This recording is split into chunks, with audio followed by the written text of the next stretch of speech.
থাইল্যান্ডের এমন এক জায়গা যেখানে সূর্য ডুবলেই বদলে যায় পুরো পৃথিবী। স্বাগতম ফুকেটের পাতং বিচে এবং রহস্যময় বাংলা রোডে। আমি প্রতীক লিপু আছি আপনাদের সঙ্গে।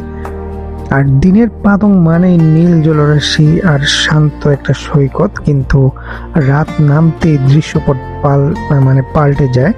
পাতং বিচের ঠিক পাশেই শুরু হয় বিখ্যাত বাংলা রোডের আলোর ঝলকানি। তারপরে হচ্ছে কি অন্যরকম একটা জগৎ। রাস্তার দুই পাশে সারিবদ্ধ বার, ক্লাবে হাজারো মানুষের ভিড়, কোথাও স্ট্রিট পারফরমেন্সের জাদু, আর কোথাও থাই স্ট্রিট ফুডের ঘ্রাণ।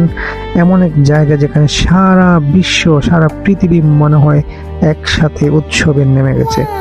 যাই হোক, আপনি যদি হই হুল্লোড় আর রঙিন রাত ভালোবাসেন, তবে ফুকেট ভ্রমণ এবং পাতং বিচ ছাড়া আপনার অপূর্ণতায় থেকে যাবে পুরো থাইল্যান্ডের ভ্রমণ। তাই যারাই আপনারা থাইল্যান্ড ভ্রমণ করতে যাবেন, অবশ্যই ফুকেট চলে যাবেন পাতং বিচে, আর সেখানে রঙিন রাত উদযাপন করবেন পাতং বিচের বাংলা রোডে। আমার চ্যানেলটি সবাই সাবস্ক্রাইব করে রাখবেন, আশা করি ভালো লাগবে। সবাইকে আরও একবার ধন্যবাদ। পরবর্তী ভিডিও পেতে অবশ্যই চ্যানেলটি সাবস্ক্রাইব করে রাখবেন।